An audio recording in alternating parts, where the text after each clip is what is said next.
La saison des résultats d'entreprise qui a donc démarré de part et d'autre de l'Atlantique. Alors, c'est un crash test pour les marchés boursiers. On en parle avec vous, Eric Lewin. Bonjour, Eric. Bonjour, mon cher David. Rédacteur en chef des publications Zagora. On a donc ce bal des résultats trimestriels qui démarre dans un contexte qui est celui de la guerre en Ukraine, ça on le sait. Il y a la flambée des prix de l'énergie, les matières premières, les métaux. Donc l'inflation qui est galopante, donc un risque baissier sur la croissance, sur les marges des entreprises. Voilà un petit peu pour le contexte. Est-ce que c'est une saison des résultats qui pourrait marquer un tournant pour les marchés, en tout cas leur redonner un peu de peps ou les rasséréner un peu? Écoutez, pour l'instant, si on doit faire un petit peu un résumé, vous savez, il y a eu 8% de publications aux États-Unis, simplement. Il y a eu 80% de bonnes surprises. En France, la semaine dernière, on a eu du LVMH, du Hermès qui ont fait entre 20 et 25% en termes de croissance des bénéfices. On a eu du Publicis qui a fait plus 10,1% en organique. Et pourtant, sur une semaine, le marché est complètement flat, voire avec la séance d'aujourd'hui, légèrement baissier. Moi, mon feeling quand même, mon sentiment, c'est que les résultats des entreprises ne devraient pas être un market mover, même si par exemple le CAC 40 en début d'année on prévoyait une hausse de 8% des résultats et maintenant on est plutôt sur une hausse de 14%. Mais moi il me semble que... Attendez, je vous coupe Eric, 14% de hausse des résultats des bénéfices donc sur le CAC 40 sur l'année, alors qu'il y a un ralentissement en cours et économique notamment dans la zone euro. C'est la grande problématique, David, c'est-à-dire qu'il y a une divergence monstrueuse entre la macroéconomie et la microéconomie. Si vous suivez bien, vous avez vu que la Banque mondiale a également révisé à la baisse ses prévisions de croissance. Je crois qu'il ne prévoit plus que 3,2 contre 4,1%. Donc on a le sentiment qu'il y a vraiment une dichotomie entre d'un côté des économistes qui vous disent attention, risque de ralentissement de la croissance, voire de stagflation, et des analyses sur les marchés qui croient à une amélioration des fondamentaux des entreprises. La problématique, c'est qu'on a même vu la semaine dernière avec des boîtes qui ont du pricing power comme LVMH ou encore Hermès, que ça suffit pas pour fortement progresser.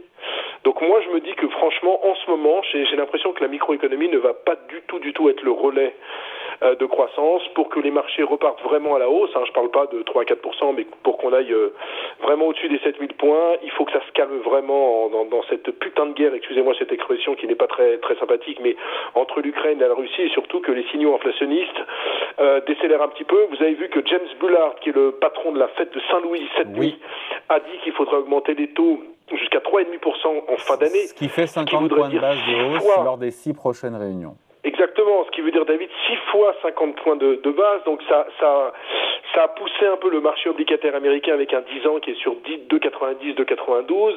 Bref, donc on a le sentiment qu'on a la guerre, on a des tensions inflationnistes très importantes qui ne sont plus du tout transitoires puisque tous les membres de la Fed, même ceux qui étaient un petit peu colombes, c'est-à-dire qui disaient que finalement l'inflation n'est pas aussi grave, se disent qu'il faut frapper un grand coup. Il y en a même certains, alors j'ai lu un peu dans la presse américaine ce matin en préparant cette émission, qui disent qu'il faut taper avec 75 points de hausse des taux, je crois que ce serait la réunion de la Fed le 5 et 6 mai.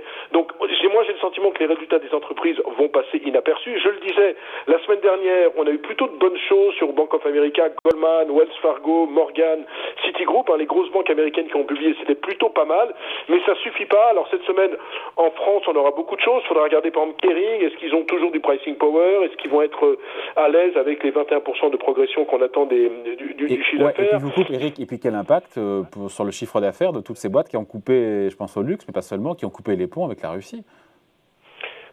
Ouais, alors bon, impact sur le chiffre d'affaires, mais aussi impact sur les dépréciations, encore une fois, dans leur compte, pour des boîtes qui ont des actifs en Russie qui vont devoir réévaluer leur position. Ouais, mais vous voyez, par exemple, à la limite, la Société Générale qui est sortie de la Russie, paradoxalement, le titre a monté. Pourquoi? Parce que c'est sûr qu'il y aura de la dépréciation d'actifs, mais comme la société maintient le dividende dans l'État et continue sa politique de rachat d'actions, on se dit que finalement, c'est pas si grave que ça.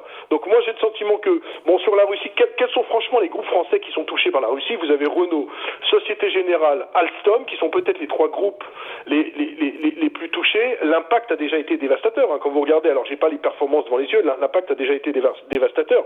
C'est des titres qui ont fortement baissé. Maintenant, ce qui peut sauver quand même les marchés, c'est qu'on est revenu sur 2022 sur un PER de 13. C'est-à-dire que c'est pas complètement gigantesque non plus, c'est pas très cher. Maintenant, est-ce qu'on aura cette croissance de 14% des bénéfices? Moi, j'ai quand même le sentiment qu'il y a... Et des marges aussi, Eric, parce qu'on sait bien que s'il y a l'inflation, ça veut dire des marges qui vont être pincées, et la question c'est dans quelle proportion? Ouais, pincé, et puis on oublie une chose, alors je veux pas vous inquiéter, mais il y a ce qu'on appelle le troisième tour inflationniste, c'est-à-dire l'inflation par les salaires. Vous avez vu que le gouvernement veut donner un coup de pouce au SMIC, enfin si Emmanuel Macron est réélu, ce qui paraît quand même une évidence aujourd'hui, mais vous avez vu que dans beaucoup d'entreprises, moi je connais par exemple dans le secteur informatique, vous avez des hausses entre 3 et 5%. Pourquoi? Parce que vous avez une pénurie d'informaticiens, et puis comme on veut garder les bons éléments, on augmente. Donc c'est vrai qu'il peut y avoir aux États-Unis, c'est évident qu'on a une inflation par les salaires.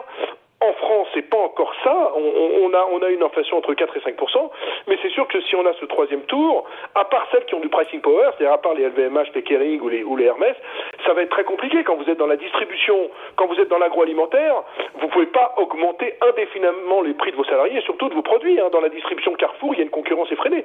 Donc c'est vrai que le CAC 40 peut être contraint. Maintenant, la grande force du CAC 40, c'est qu'on a quand même entre 20 et 25% du CAC 40 qui est du luxe, L'Oréal, Hermès, Kering, LVMH, et donc eux, il y a quand même un petit peu de pricing power, ce qui veut dire que on a quand même, vous rajoutez les banques où la hausse des taux longs va faire du bien quand même au secteur bancaire parce que ça va permettre de reconstituer leur marge, etc., etc. Je vais pas vous faire tout un topo là-dessus. Vous avez disons 40% du CAC 40 qui est immunisé. Maintenant il y a le reste où c'est compliqué. Quand vous êtes une valeur industrielle en ce moment, c'est très très compliqué. Vous pouvez pas augmenter vos prix de vente à l'infini. Donc c'est vrai que moi je trouve un petit peu optimiste cette prévision de résultats. Et je vais vous dire une chose, j'ai même le sentiment que si les résultats sont bons, voire un peu meilleurs que prévu, c'est même pas sûr que ça fasse encore monter le CAC 40. Donc moi je le dis depuis 15 jours, 3 semaines, je pense qu'on peut rester dans une fourchette 6004, 6008, s'il n'y a pas bombe nucléaire ou toutes ces choses-là, mais moi j'ai le sentiment qu'on va avoir beaucoup de mal à monter, même si la séquence des résultats est bonne. Parce et encore que une fois, on aura un premier trimestre. Sur l'inflation et les taux est toujours très incertain. C'est ça le sujet. Et oui, évidemment, de toute façon, attendez, sur les taux.